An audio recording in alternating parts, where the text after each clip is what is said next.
Good evening or good morning, wherever you are in the world. I'm Regina Yao. I'm the founder and president of the Pixel Project. And I'm moderating the 10th and final YouTube session of the 9th International Women's Day edition of our Read for Pixels campaign. Now, through Read for Pixels, the Pixel Project is collaborating with 13 award-winning best-selling authors to raise awareness about violence against women and to raise funds for the Pixel Project to keep our efforts to end violence against women alive and kicking. We'll be telling you more about the Read for Pixels fundraiser, which has lots and lots of exclusive author goodies a little later in this session. And you can find out more about the Pixel Project, violence against women, and what to do about it by visiting www.thepixelproject.net. Now, we have a very special guest for today's live Read for Pixels discussion and Q&A session. Let's all welcome Mimi Matthews. Mimi is a USA Today bestselling author who writes both historical nonfiction and award-winning proper Victorian romances that we all love.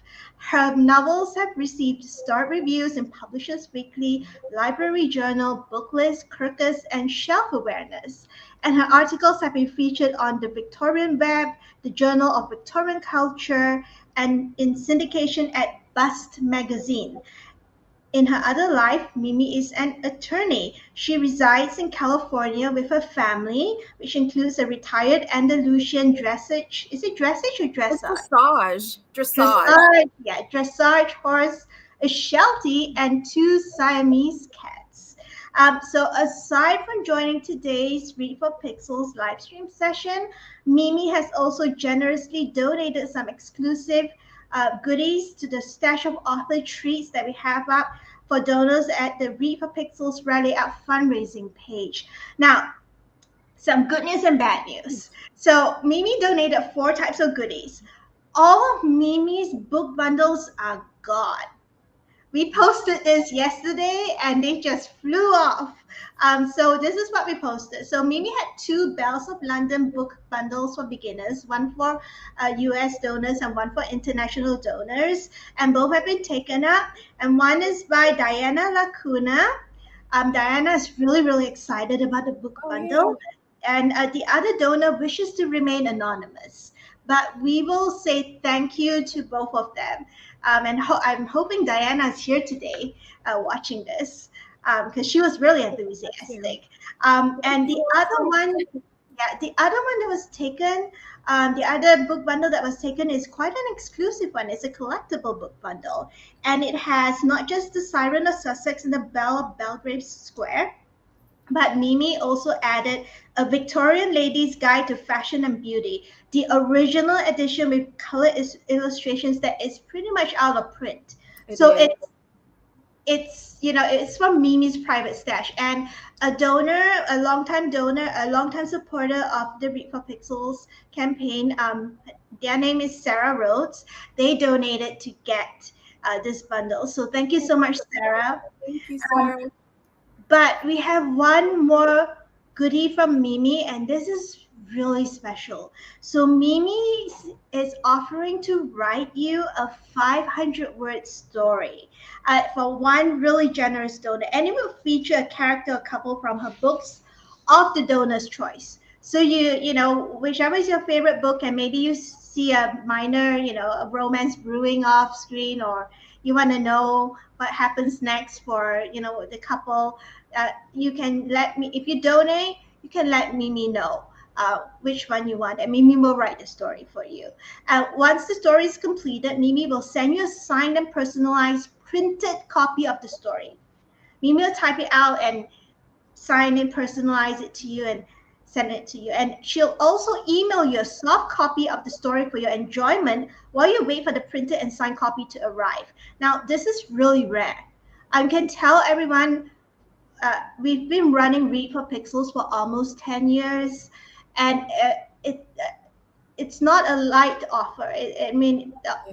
Don't take it lightly that an author's gonna write you a story just for you. So you can mosey over to our fundraising page. We'll let you know at the end of the session where to go. And right now, we have raised $3,010. That's 60% of the way there to our $5,000 goal. Now, this is a bit slow. And we are hoping to get to $5,000 soon. We actually extended the deadline for the fundraiser to the 30th of April because we are actually going to be going into Sexual Assault Awareness Month in April. Did everyone know that? There is Sexual Assault Awareness Month in April. So we're raising funds throughout that just to hit our $5,000 goal to keep programs such as Read for Pixels alive and kicking. Now, if you're watching YouTube, the session on YouTube right now, you will be able to ask Mimi questions live. Just make sure you're logged into your YouTube account so that you can type your questions into the chat box to the right of the YouTube screen. And Juliana, who is today's producer and chat box moderator, will relay them to me to stick them on screen and read them out to Mimi to answer. And now over to Mimi. Welcome to Read for Pixels, and thank you so much we know this is your first live stream appearance. It is. Thank you so much for having me. I really feel strongly about the work you're doing to end violence against women, and I can't imagine a greater organization to come out of my cave to do my first live stream for. So I'm really glad to be here. Thank you so much for being here. So let's get started. What will you be reading for us today? So I'm going to be reading an excerpt from The Siren of Sussex, and a little context. It's about the heroine, Evelyn Maltravers. She is a sister. She is a woman sort of on her own in the world. Her mother and father have passed away. She's raised by her aunt. She doesn't have independent fortune, but she's a very skilled athlete. She rides dressage on a beautiful Andalusian stallion named Hephaestus, and she's come to London, and that's how she intends to wage her campaign for a successful match, and not as much for romance as to provide for her younger sisters. So it's sort of a story of sisterhood and friendship in a lot of ways. So that's what this passage is about her deciding that she's going to make her own way. And I may have to pause and drink a little bit of my water as I read it. So apologies in advance. And I also have to look down. I have a neck injury, so I'm not going to be able to raise it up. So apologies for that too. Okay, so let me stick you on screen so everyone can see you, and take it away, Mimi. Okay. Her sisters had been almost as excited for Evelyn's London season as Evelyn was herself. And that's what she'd conveyed to them in her letters: excitement, the grandeur of the city, the thrill of riding in an omnibus, and the prospect of attending a ball. All will be well, though she never wrote the words, they were implied with every line. You are safe. You are loved. I have things entirely under control. As she blotted the ink on the final missive, a knock sounded at her chamber door. It's me, miss. Agnes entered. She was wearing a black stuff dress, her mouse brown hair combed back into a severe knot. Will you be needing anything before I retire? No, thank you. I'll be retiring soon myself. Evelyn glanced up. How was your visit to your cousin? Oh, she was all right, only a bit tired with the new baby and all. She was glad of the company. Agnes collected Evelyn's discarded skirts and jacket from the settee at the end of the four-poster bed. She examined the mud-stained hem and cuffs with a frown. You didn't visit that tailor's shop. Evelyn tucked her finished letter into an envelope. I did. Agnes gave her a sharp look. Alone? I often do my shopping alone. Many young women do.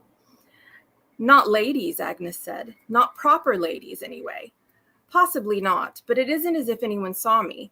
Doyle and Heppen's stalls was quite empty, and no one on the street paid me any mind. They were too caught up in their own affairs. Yes, miss, but Mrs. Quick said as how I'm supposed to accompany you. Not on your afternoon off, you aren't. Besides, I was quite safe. Evelyn sealed her envelope with a wafer. I'll have a great deal more shopping to do in the days ahead. You may accompany me then. This seemed to satisfy Agnes for the moment. She draped the soiled skirts and jacket over her arm. They'd need to be sponged and pressed before Evelyn could wear them again. Did you place your order with Mr. Doyle? Mr. Mallock. Who? He's the one who designs the riding habits, not Mr. Doyle and Mr. Heppenstall. As she put away her riding implements, Evelyn described her visit to the shop, telling the maid everything that had transpired there. Well, almost everything. She didn't mention how handsome Mr. Malik was, and she didn't say anything about how she'd felt when he'd looked at her or when he'd touched her hand. You really told him you weren't a blue stocking? Agnes's lips quivered in a smile. It wasn't the most flattering reaction. And why should I admit to a label? Evelyn demanded, nettled. First it's wallflower, then it's blue stocking, and then it's old maid or spinster. I don't wish to be filed away in a neat little category, labeled and dismissed by society as if I weren't a person full of mysterious complexities. I don't even know the full depth and breadth of what I am yet, or what I'm capable of. How can a man? How can anyone? Agnes looked doubtful. And yes, Evelyn added, I'm fully aware that it's those very thoughts that put me squarely in the blue stocking column. But that was no one's business but her own. She wasn't in Coombe Regis anymore. She was in London, a place where no one knew her from Adam. If she must be put in a column, it would be one of her own choosing. Not wallflower or blue stocking, but horsewoman. It was Mamma who had given her the idea. She'd always said that one must approach a problem from a position of strength. Evelyn had thought of that advice countless times since first formulating her plan to come to London. She knew she wasn't likely to win a well-to-do husband in a ballroom or a drawing room. Unlike Fenny, she had no particular talent for dancing, music, or conversation. Her strength lay in riding, and it was on Rotten Row that she intended to wage her campaign. Will Mr. Malik do it then? Agnes asked. Will he make you the same kind of habit he made for Miss Walters? As to that, I don't know yet. Evelyn stood from her desk. I expect I won't, not until after he sees me ride in the morning. I don't like it, Agnes said. For him to set a test for you like that, what right has he to... He's an artist, and a male one at that. One must excuse his impertinence for the time being. Evelyn smiled faintly. He'll soon learn. That's my passage. Oh, that's awesome. And when Evelyn grumbles about, she doesn't want to be pigeonholed, that's actually what we're going to be talking about today. Oh, wonderful. We're going to be talking about stereotypes and tropes and all, and the audience also has questions about that. But let's get started with the questions. So all your stories feature complex female protagonists such as Lady Helena Reynolds in The Matrimonial Advertisement, Bertha Mason in John Eyre, and Julia Witchwood. Is it Witchwood or Witchwood? It's Witchwood. Yes, Witchwood. In The Belle of Belgrave Square, and of course, Evelyn Maltravers in The Siren of Sussex. And they are all smart, resilient, and independent women who do their best with the cards that they are dealt with in life and then some. Who or what are the inspiration behind these wonderfully human and well-rounded female characters? I think a lot of it is the women I know in my own life. Classic literature definitely plays a role in all my stories. I draw a lot on stories of the past, especially Victorian era stories, which I love. But I feel like the human element is sort of what connects those stories with the way women feel at present. And a lot of that I get from my own mother. Somebody who had to be incredibly resilient in very difficult circumstances. And, almost, like the fairy tale, spinning straw into gold, a bad situation came and figuring out how to take that bad situation and turn it to the advantage for her family, to take care of me and my brother, to benefit herself. And wherever she went on her journey, she always really believed strongly in sisterhood. She always brought other women up with her. She always said that however you're ascending the ladder, always make sure that you're bringing other women with you. So definitely she is a huge inspiration for the heroines in all my stories, because she's a real life heroine as far as I'm concerned. Oh, that's awesome. So let's talk about stereotypes. So like any other genre, romance has its share of female stereotypes and tropes. Now, how do you break stereotypes in romance to create the distinctive female characters with agency that you have in your books? I think that some of the tropes that we love can definitely be reworked for more modern sensibilities without losing the historical authenticity, because there were so many strong women throughout history. it's definitely not a modern conceit for women to be strong and innovative and independent and wanting to forge their own way in a unique path, as opposed to doing, just either we're married or we're a spinster or we're, whatever, any of the number of things you see sort of some women doing in historical romance. It's really unlimited because women in real life, despite societal roles, always have been unlimited. But I feel like one sort of modernization that we can employ as authors is not to play into some of the detrimental stereotypes of the 1970s, 1980s heroines, and instead show women in a stronger light and with healthier relationships and strong female friendships, and just in situations where there's mutual respect and where we don't romanticize abuse, which unfortunately in some of the older, I don't think it really happens as much in romance nowadays. The romance community, the people who write romance are some of the most forward-thinking authors in the writing world, as far as I'm concerned.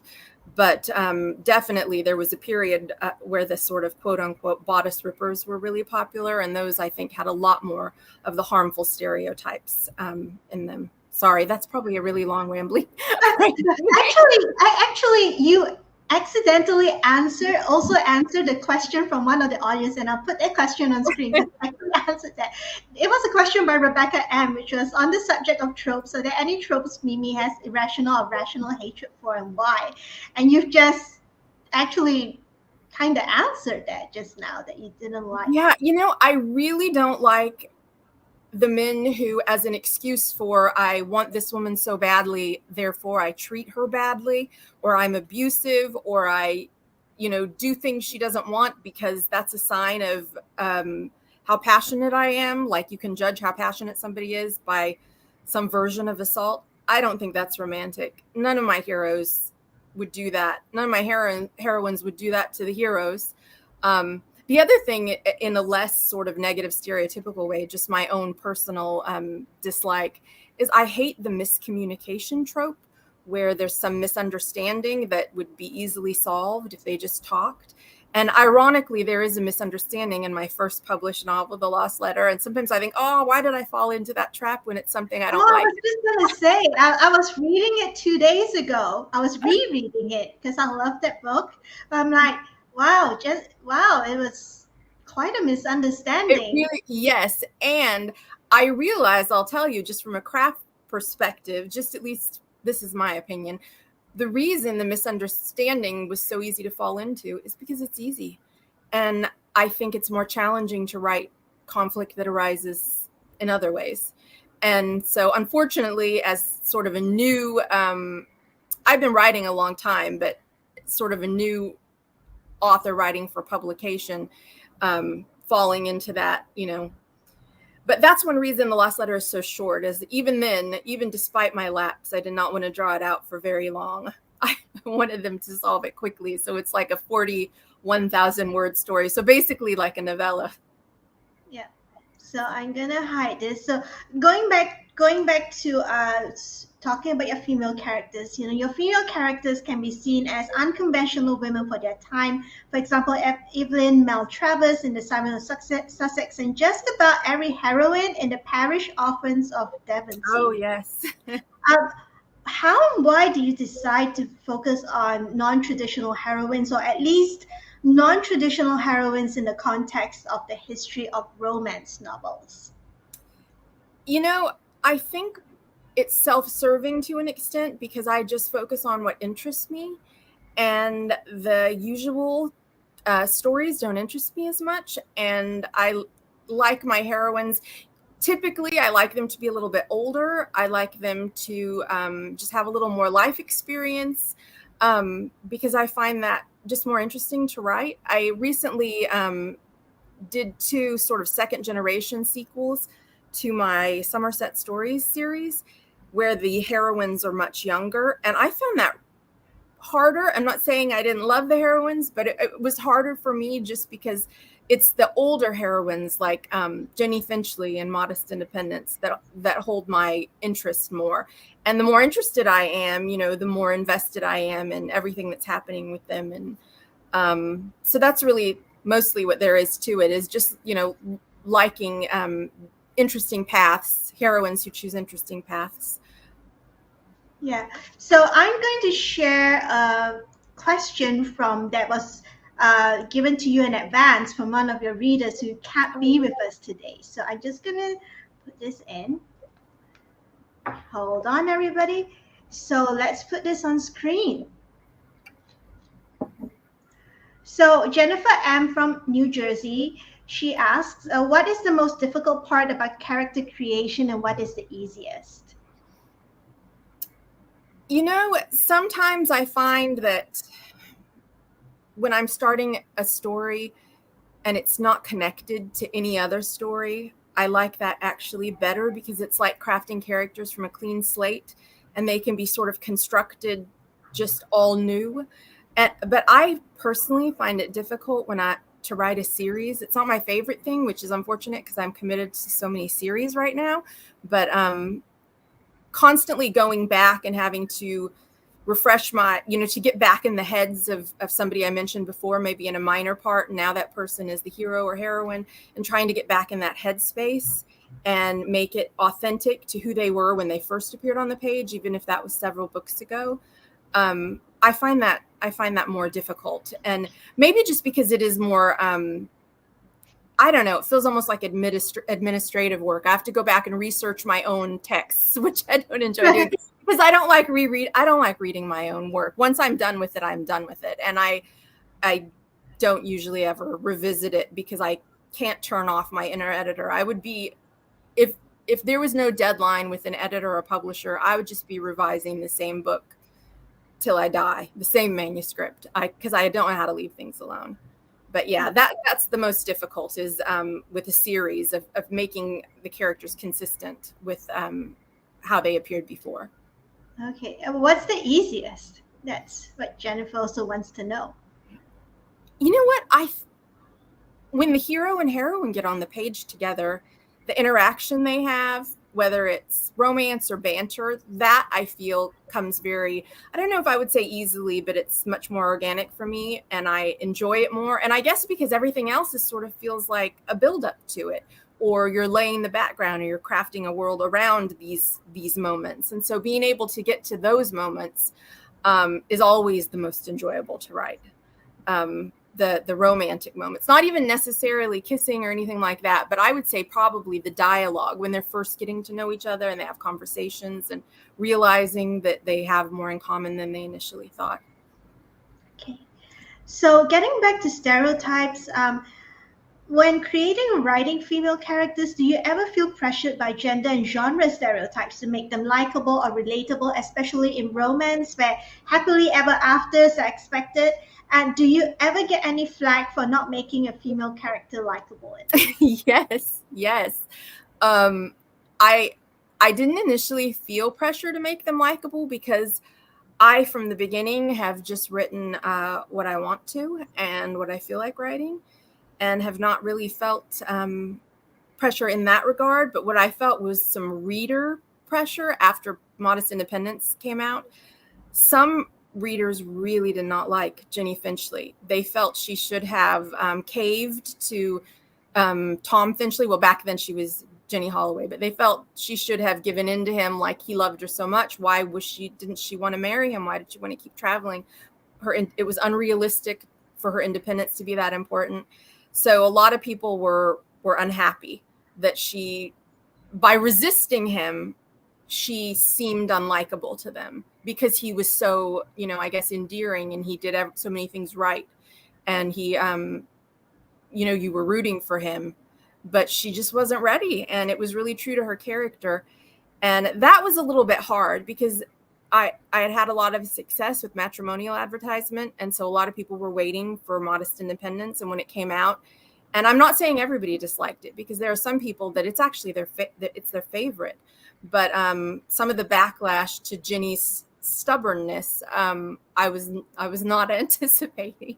So it's it's no coincidence that I followed Modest Independence with Work of Art, which has a very sweet, much sweeter, I won't say passive, but a much different type of heroine than Jenny was. Yeah. So let's talk about historical romances. So your historical romances are inherently feminist because they are one part swoony romance, one part feminist, and one part feminist history lesson through which you highlight sexism, misogyny, and in some cases violence against women, and most importantly, the limited options that women have for steering their own lives, especially when things go wrong. And we see this really, really clearly in the Lost Letter, in the matrimonial advertisement. We see women. That's why Jenny was attempting to steer her life, right? Right. That's not just so stubborn about it. Yeah. And good for her. Good for her. Yeah, you know what, as soon as she was unlimited by the, having to be dependent on somebody, because what she got from her friend was a modest independence, which was actually quite a lot of money. And, what she wanted was to travel, and that's what she did. And I mean, you have to think, like, if your options were limited to, marriage or dependence on a relative or service to somebody else, living alone as such for women of her sort of, she wasn't a rank, but she was more like a gentlewoman, wasn't as common. This is the 1860s. But she just really wanted to see the world, and like in a really big way, not just like, I want to take a trip across the channel to Paris. I mean, she really wanted to see the world, which, gosh, I mean, I can really relate to that. Just anybody, I think, who really loves travel, and that feeling you get from traveling. And there was almost as much romance for her in that independence than there was in her relationship with Tom, which is why she resisted Tom for so long. Yeah. Well, my question would be, do you think that writers who write historical fiction of any kind, romance, women's fiction, mysteries, have a responsibility to address such issues in their stories, since they choose to set their stories in a particular historical period that has specific issues that are tied to them, like the ones that you've mentioned that Jenny is facing? I mean, I hate to say anybody has a responsibility, but I feel like the reverse side is there are certain things that are irresponsible. I mean, certain depictions, I think, are irresponsible. So I guess, the reverse of when they're depicting women's roles. But yeah, I think some of the danger in historical romance, and I think largely, I mean, I don't read every historical romance, so I can't speak to everything that's out there now, but I think that sort of the general tenor has moved toward a different version of the kind of heroine you see in historical romance. And I think that version is more somebody who does have some level of internal independence, that they realize maybe there's not just one path for them, or they're faced with this one path, but they think to themselves, this is not what I want, or I have other responsibilities, or I have other curiosities or interests. Like I want to practice medicine. I want to practice law. I'm interested in science. I'm interested in art. There's just so many things that women were interested in. And I think the irresponsibility lays in this very narrow view in historical fiction, which will lead some readers to see a heroine doing something that they think, oh, that's not what I've seen in an Austen adaptation, or that's not what I'm used to seeing in romance. So therefore, that's anachronistic, or that's not right, or that's somebody imposing a modern view on historical heroines, which is not really true, because if you can imagine it, believe me, it's in history. I've seen things, just unbelievable things. I mean, women, they had so many dreams and so many goals. And if they weren't constantly fighting up against the status quo to expand, the sort of parameters of their world, we wouldn't have the freedoms, I mean, arguably still limited freedoms that we have today. It's because they were constantly striving and pushing the boundaries. So I think that I feel like I've just rambled on and on. I'm so sorry.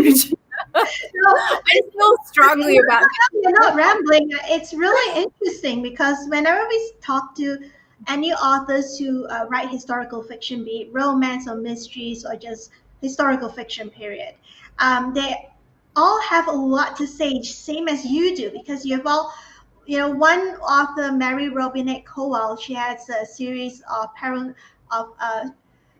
sort of Austenite uh, adventure stories featuring women, and she was set during the Regency period. And she said something really interesting, which is she said, do people think women did not have agency in history because women really did not have agency in history, or was it because we don't hear about these women who are Right. pushing the boundaries and making the changes that we all enjoy today? Because it's been a long journey, right? It's been a Really long have, journey yeah. from Mary Wollstonecraft, writing her book about the emancipation of women, all the way to the suffragettes, all the way to women in the 1970s, 60s and 70s fighting for the right to own your own, to have your name on your own bank account, the right to be able to get it's an ongoing battle. It's an ongoing battle. So as much as we would like to imagine it was a simpler time, I know the appeal of that. It's an appeal for me too, to think it was a simpler time. You don't, sometimes you read it to an escape. You don't want to see, everything that's a struggle. But I think there is probably, more of a responsibility than romance writers some would like to admit, to depict the full tapestry of life and of emotion, feminine emotion, but also like everything in life. It was not just a little sort of, homogenous group of people all doing the same thing, all looking the same. It was, especially, I mean, so many stories are set in London. London was a vibrant, diverse place. So yeah, I'm really excited to see so many romance authors nowadays depicting those things. And I think it's really interesting. And I feel inspired by the younger generation of readers coming up who interact in such a different way with the stories than like I would have when I was young. As somebody who, I'm in my 40s, when I was young, it was like romances were very different. The romances that my mom had that I would read were just a very different type of romance than what people are producing now. So I think it's a really exciting time.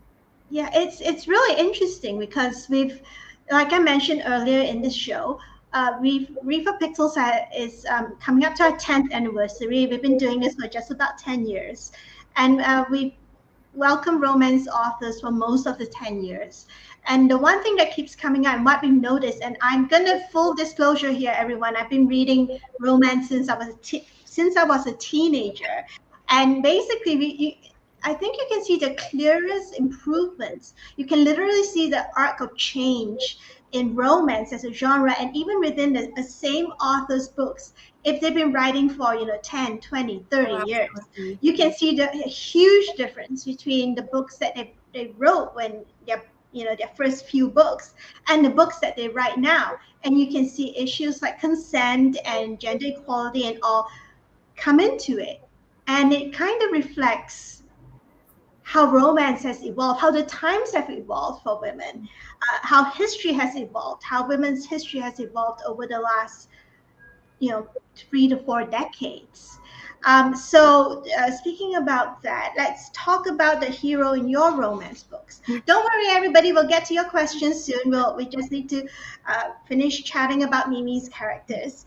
So over the 10, so this leads nicely into what I was going to ask you, which is over the past 10 to 15 years, the hero in many romance books has significantly evolved, and we are seeing a far wider range of male supporting characters as well. So your male protagonists are all well-developed heroes who treat the heroine as their equal, or they quickly learn to treat the heroine as their equal. And this is particularly apparent in Ned in A Holiday by Gaslight. Some, like Neville in The Winter Companion, are unafraid to show their vulnerability. So, do you think that reframing how stories describe men away from hostile and toxic stereotypes and towards complexity and even vulnerability can be one of the ways that authors can break away from the harmful tropes that promote toxic masculinity and the dehumanization of women in the genre? Oh, absolutely. And I think too that, I don't know, maybe this is probably not a popular opinion, but I don't think that the men in stories need to be broken down into just alpha and beta heroes. I think that does a disservice to the complexity of the male emotion. I mean, I just think they are multitudes, the same as women.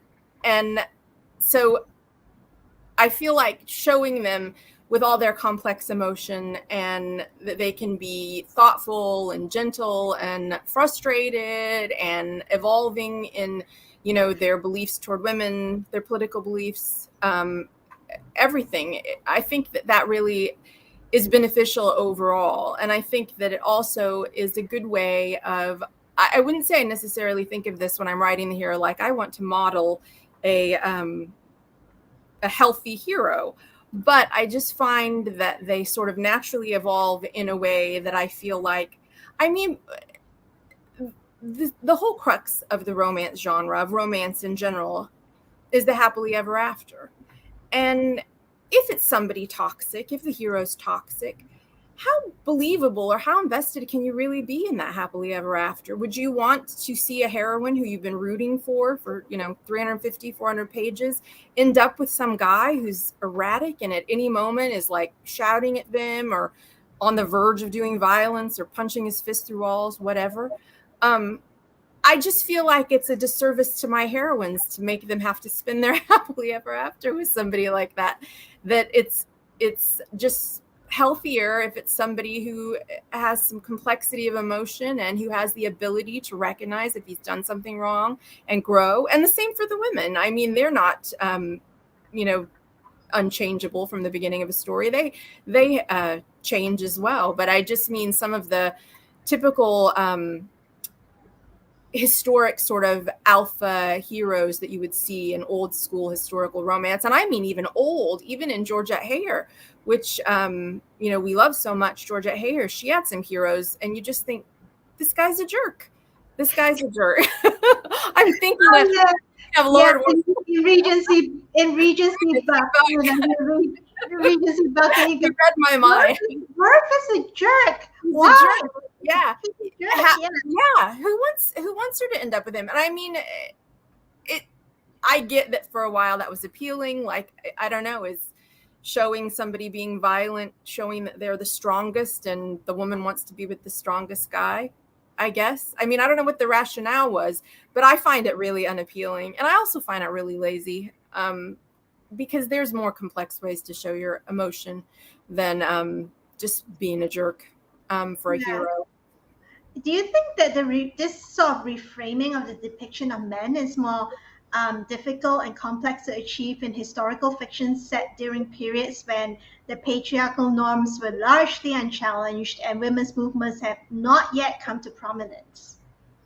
I think there's some nuance in it, that there are ways to show men. I mean, because they weren't, as much as it was so patriarchal back then, the men weren't a monolith. I think there were some men who were supporting women, like supporting women who wrote, or supporting women who wanted to study, medicine or something.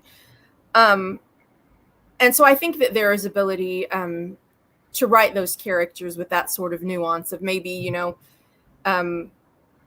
being a product of the era they're in, but at the same time having the ability to realize, I don't entirely believe, for instance, that women are less smart than men, or I don't believe that women should have less opportunity than men. And in some way, I'm going to help try and advance or support women who are trying to break out of the patriarchal status quo.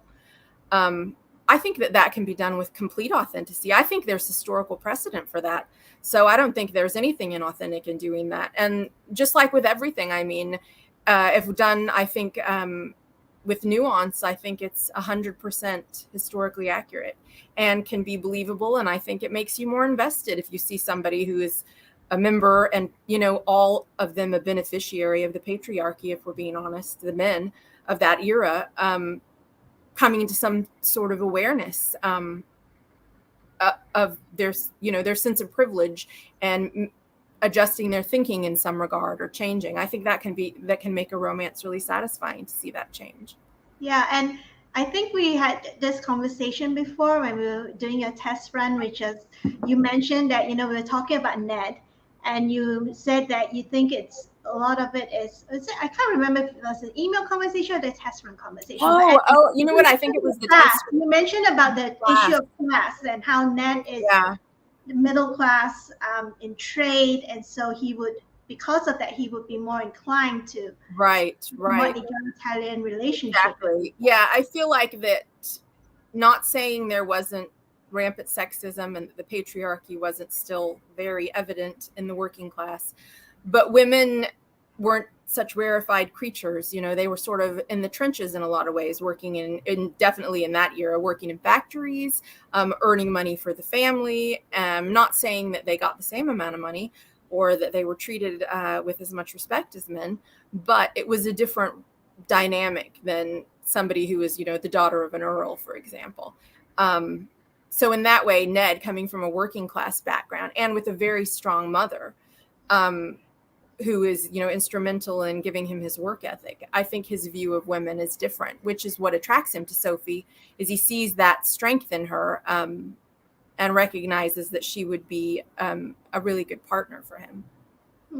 So we have a question from the audience. Who is your favorite hero and why? My favorite hero of the ones I've written? It changes, and it depends on favorite hero in what respect. If it's just purely, I don't know, sexiest hero, hottest hero, I would have to say Alex Archer from Convenient Fiction. Hands down.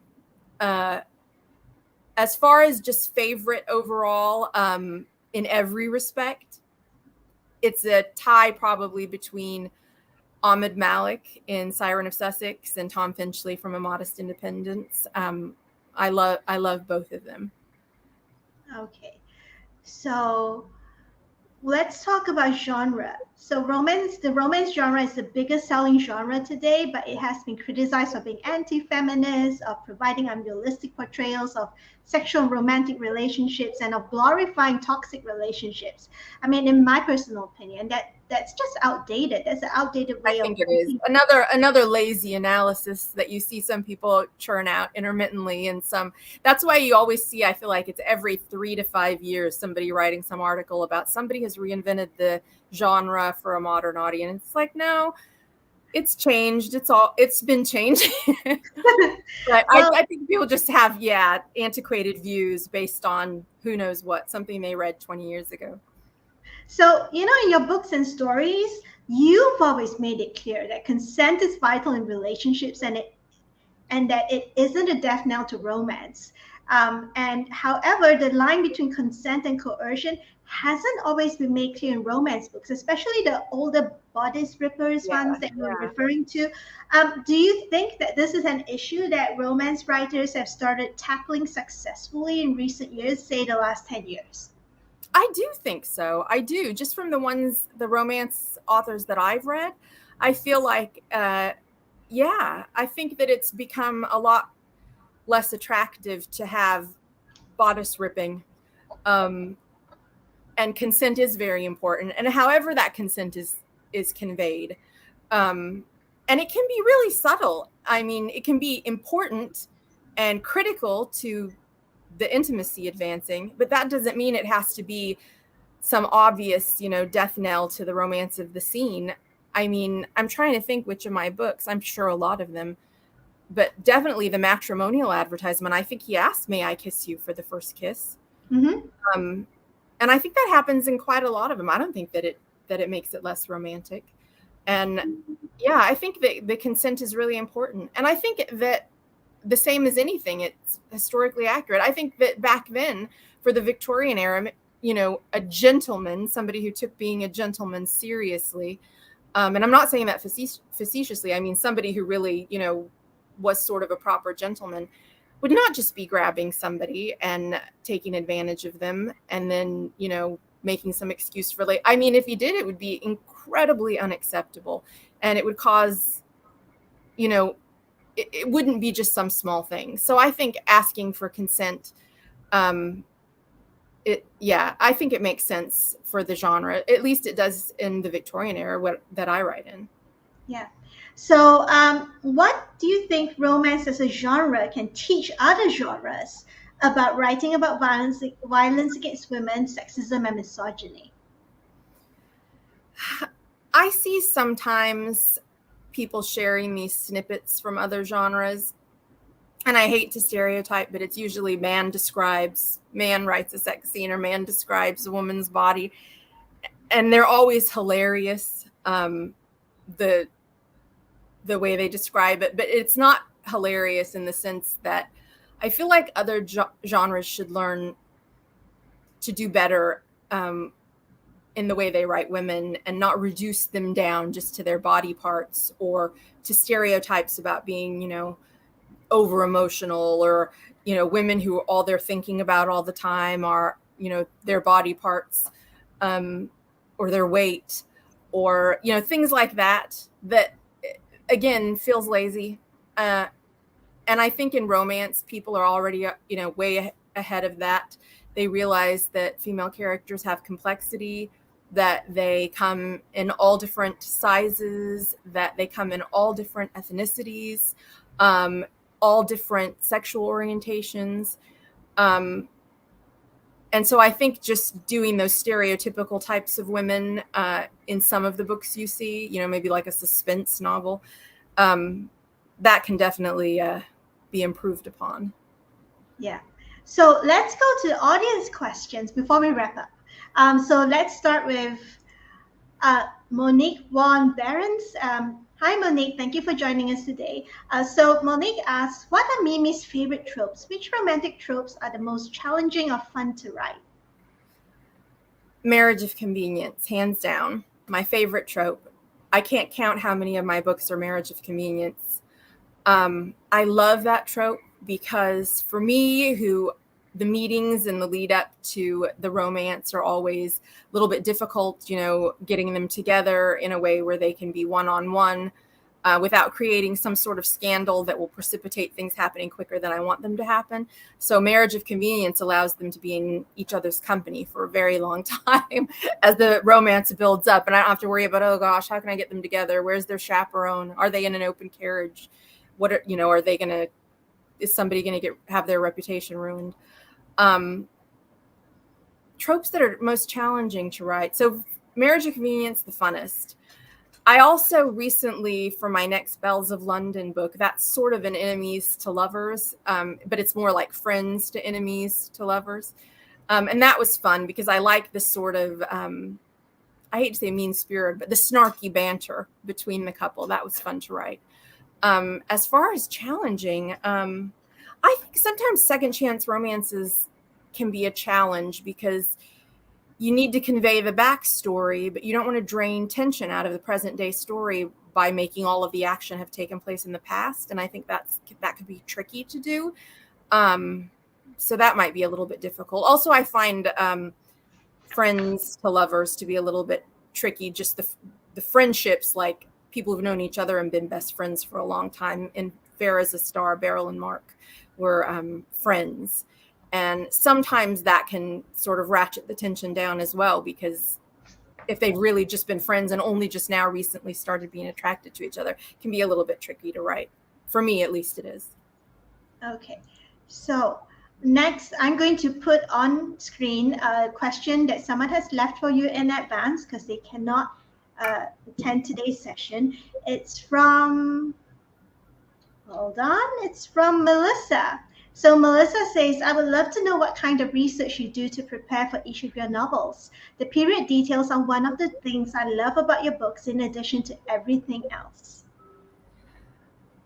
I do all sorts of research. So a lot of times, some of my novels, a lot of the plot points actually stem from things I found when I was researching for something else, or little bits that I've gleaned that I've set aside because I thought, oh, this is really I love this. This is fascinating.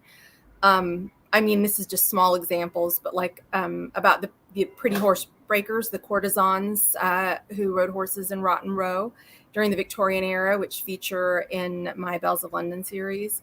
Or on a much smaller scale, the crocheted dog muzzle that factors into an upcoming book, Return to Satterthwaite Court, was a pattern I found in a very old, I think it was an 1865 issue of Godey's Ladies book. And I got such a kick out of this little dog muzzle, just the idea of some Victorian lady crocheting this for her aggressive little dog. And I saved it, waiting to use it. But I go through, once I'm sort of in the story and I need to, flesh out, or as I'm editing and layering more detail, I reference a lot of fashion magazines from the past, articles in magazines, general magazines, old books, newspapers. I also like to look at the scholarly research that professors, actual Victorianists who are teaching, are writing, because I feel like I really trust them and their level of scholarship. And a good place for that is JSTOR. If you have any sort of academic account, you can read journal articles there. The other place is the Victorian Web, which is run by professors, and everything is scrupulously cited. And that's open to everybody. There's articles on almost everything you could think of for the Victorian era, and you can really trust it. So I love using that as well. Okay, so one more question from the audience. Let's have a look.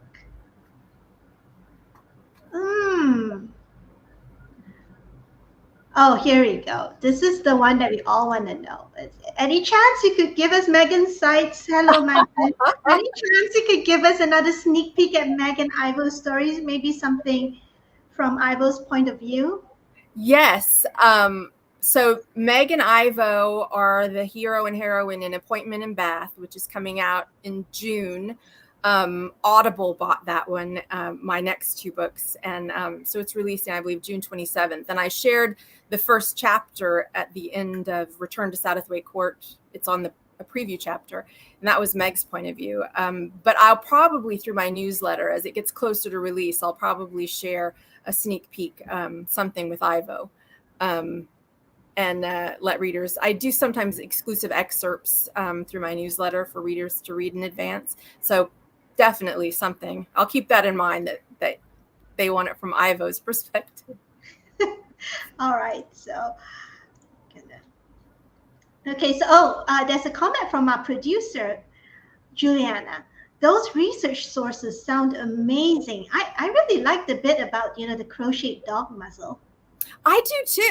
It just cracked me up because I'm a huge animal lover. I have a lot of pets, and throughout life, I've had a lot of pets. And I have at different times had rescue dogs that I used to foster, dogs that were unplaceable. And so there was a period of time I had fostered two little rescue chihuahuas, and one of them was pretty aggressive. His name was John, and I've dedicated a few books to John. And I ended up keeping them for the rest of their lives because they were unplaceable. But just he bit my brother a few times, and so seeing that little muzzle, I just thought, oh my God, can you imagine that? It just seemed like the most hilarious thing for a Victorian heroine to be crocheting. And I waited a long time to put that in a story. Okay, so let's go to the final couple of questions.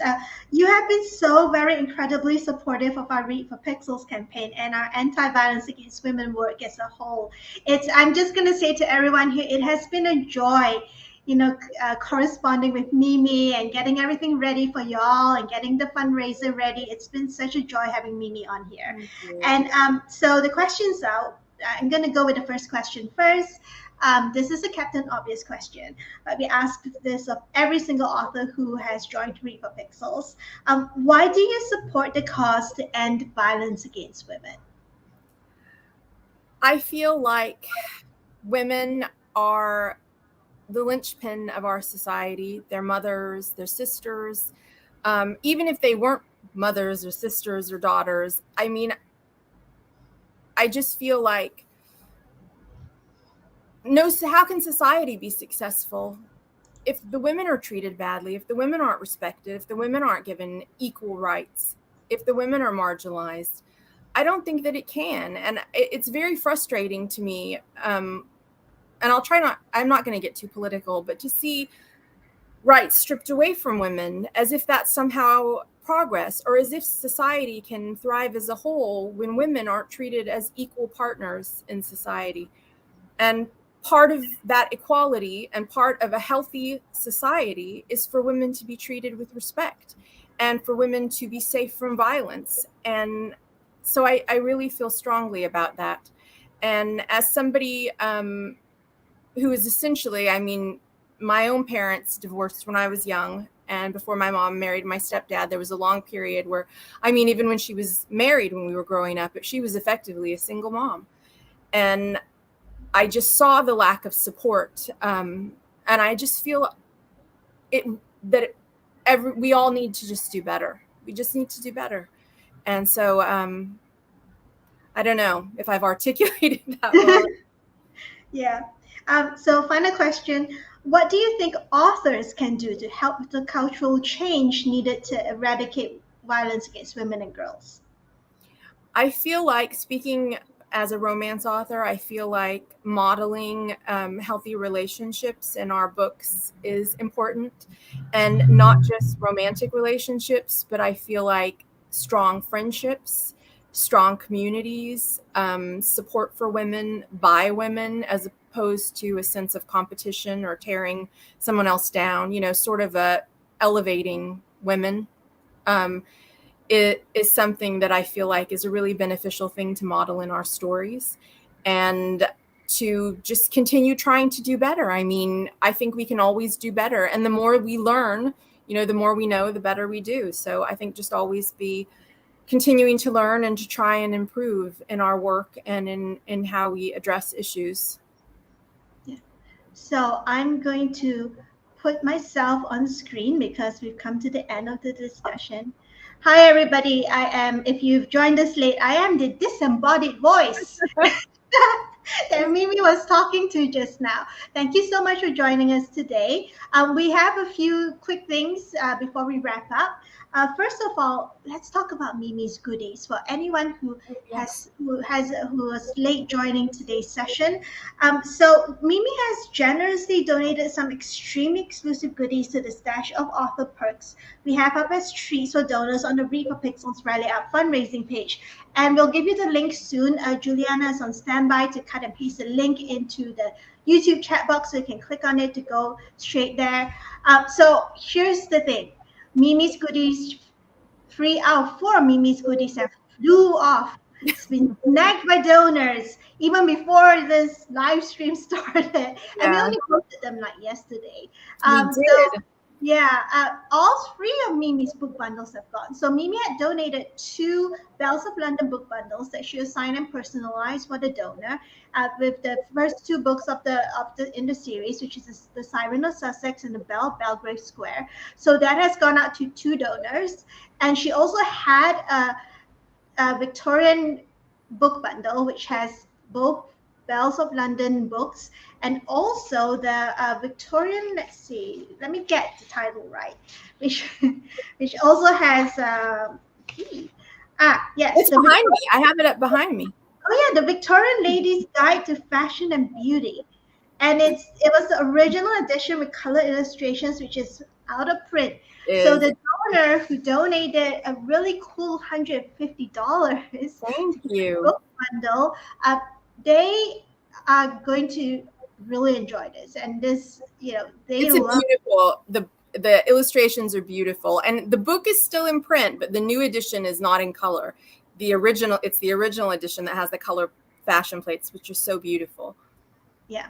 And Mimi has one more very special treat left for one generous donor, which is Mimi will write you a 500-word story about your favorite couple from one of Mimi's books. Or maybe you see, you want to know. Or a side character, anything. If somebody's caught your fancy in one of the stories, side character, and you thought to yourself, I always wanted to know more about fill in the blank, that could be the one you choose.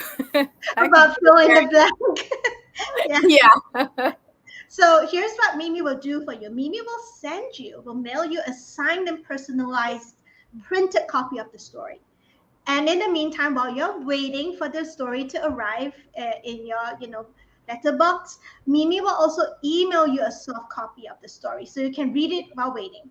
And you read it for your enjoyment while you wait for USPS to drop it in your post box, which hopefully won't take too long. But yes, please do go check it out.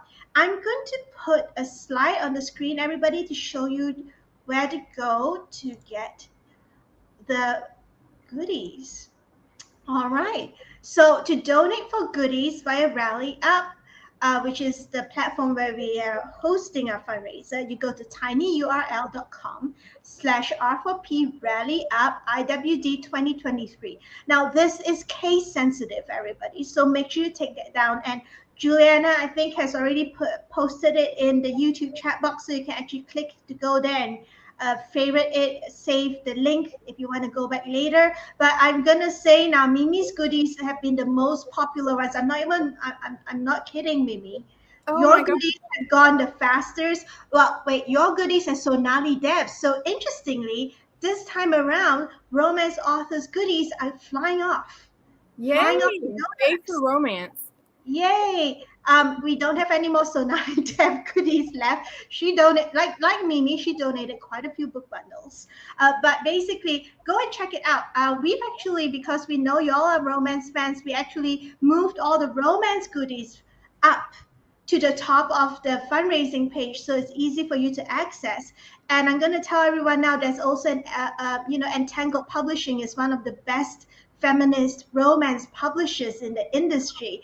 And they have donated a really cool mystery book box full of different types of romances: historical romance, contemporary romance. Kitty! I thought he would appear. He's giving his support. He's telling you, please bid on these bundles for Read for Pixels. This is Tabby. Well, it's a crowdfunding thing, so it's not an auction, so it's first come, first serve. Oh, that's right. Sorry. It's first come, first serve. So if you want Mimi to write you that story, go make that donation. And also, if you want to find out about more about the Read for Pixels program, go to bit.ly/Read for Pixels. Again, this is case sensitive. And like I mentioned, we put all the romance goodies up on top. That includes a critique bundle from Chloe Lisa, who is a contemporary romance author. And so if you are writing your own romance, we are having a flash donation drive this week where all of our critique bundles from all the different authors and different genres are only going for $150 donation. And that includes you sending in your first chapter or a set number of words for them to do a written critique, and then you can actually have 3 to 5 questions answered post critique, or sometimes the author will offer a 30-minute workshop to talk about the critique in your work. So go check that out. If you still want books or something else, we still have plenty of those, and we have goodies from Karen Oden, Adiba Jagada, Carol Goodman, Romina Garber, Black Spot Books, Liz Williams, Naomi Hirahara, and more. And we've had a pretty kind of a slow start to the fundraiser.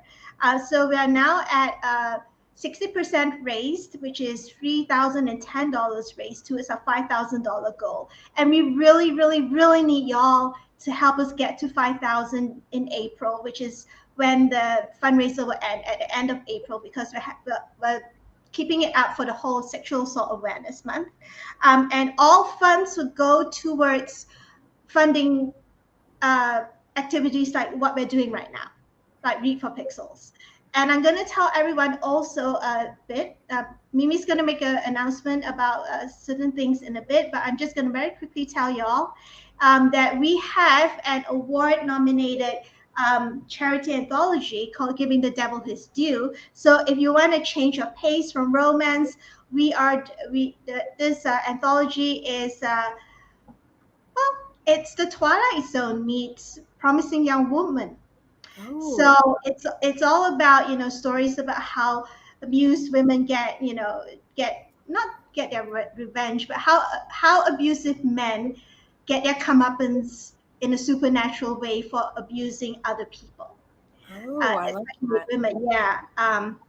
To think of Rod Serling's classic Twilight Zone stories, where he does a lot of critique about social issues in the guise of science fiction or fantasy or horror. This book will be right up anyone's alley if you love the Twilight Zone as well. That So sounds great. Sounds amazing. so to get the ebook or paperback, you can get it from anywhere. Amazon, Kobo, Google Play, Book Depository, and all major booksellers worldwide. And for more information about the anthology, go to bit.ly/giving the devil his due. This is case sensitive again. And just to let everyone know, this is a limited edition, which means that you can get it right up to 31st of October of this year. And after that, we won't be publishing it anymore, or rather our publisher won't be publishing it anymore. Okay, and we also just got nominated for the Audie Awards for the Congratulations. version of this. Yeah, we didn't win, but we're still a finalist, which we're really pleased about. Yeah. But the audiobook did get a did get an Earphones Award from Audiophile magazine. So anyone out there who loves audiobooks, please check it out. And we are having a $10 deal throughout April for Sexual Assault Awareness Month. So if you get your books from Barnes and Noble, which I think they run Nook, Chirp, Google Play, or Apple Books, you're in luck. It's $10 this whole April. And also, do let your local library know if you don't have $10 to buy it. Let your local library know that we've also set it up so that libraries can acquire it for $10 only throughout the month of April. We want to encourage everyone to have that. And here's the thing, everyone. It has resources for 205 for victims of violence against women in 205 countries worldwide at the back of the book, whether it's the audiobook, paperback, or ebook. So we've tucked that in so that you can get help if you need it. And for more information about the audiobook, go to tinyurl.com/GTDHD audiobook R4P. And also, if you want a book limited edition anthology book plate from us, the authors, 12 out of the 16 authors have agreed to sign a book plate. You can choose the author you wish to sign your book plate. If you want that, this is for paperback buyers. You want that, go to our website and go to the section for the charity anthology, and you can fill in a form there to ask for a book plate. And now I'm going to put Mimi back on screen.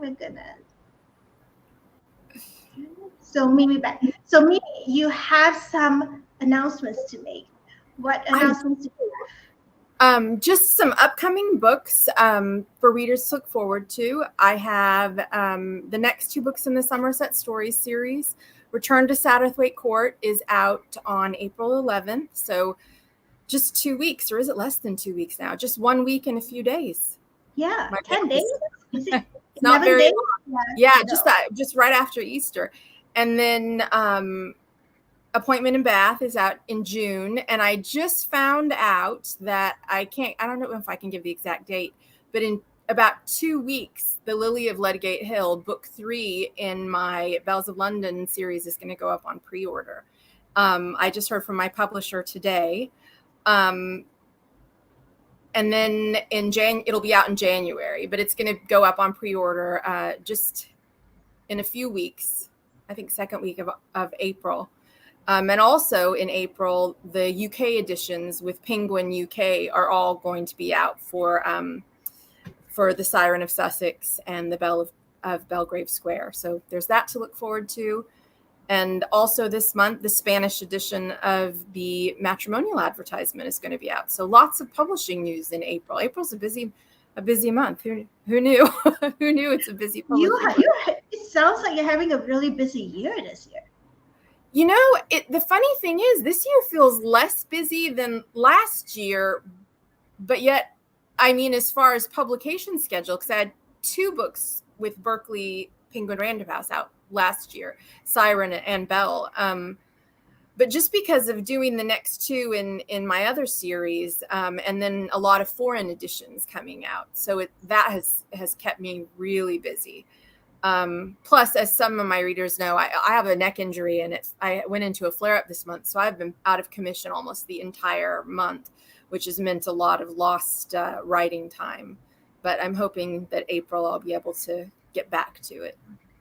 Yeah, we really appreciate you doing this live stream despite having neck issues. I can't show you, but I have a ton of pillows rigged behind me in the chair. And if you see me, I promise I'm not just refluffing my hair. If you see me constantly doing this, I usually have to be propped against something for my neck, so for long sitting, but I did really want to do this, and I'm so grateful to you for having me, and I really hope that lots of people meet your fundraising deadline.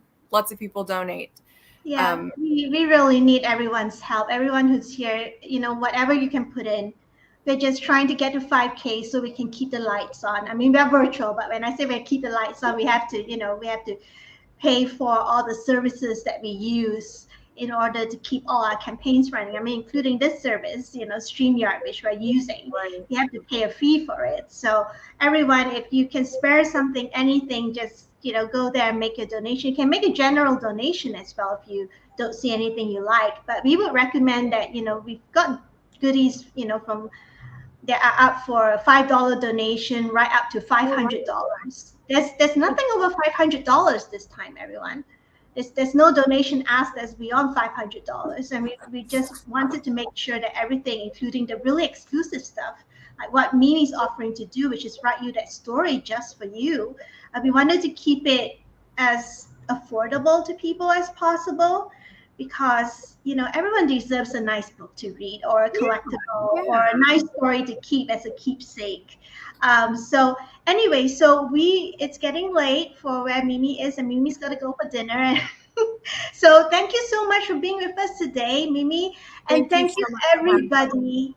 Thank you everybody for joining us today. We are so happy to have you, and I'm so sorry we couldn't get to everybody's questions, but maybe we can do this again sometime with Mimi, but we'll see. Thank you so much. And thank you to everybody who came and to everybody who donated. I really appreciate you all. Yeah. All right. Good day or good night, wherever you are in the world. Please enjoy your weekends, everybody. Bye.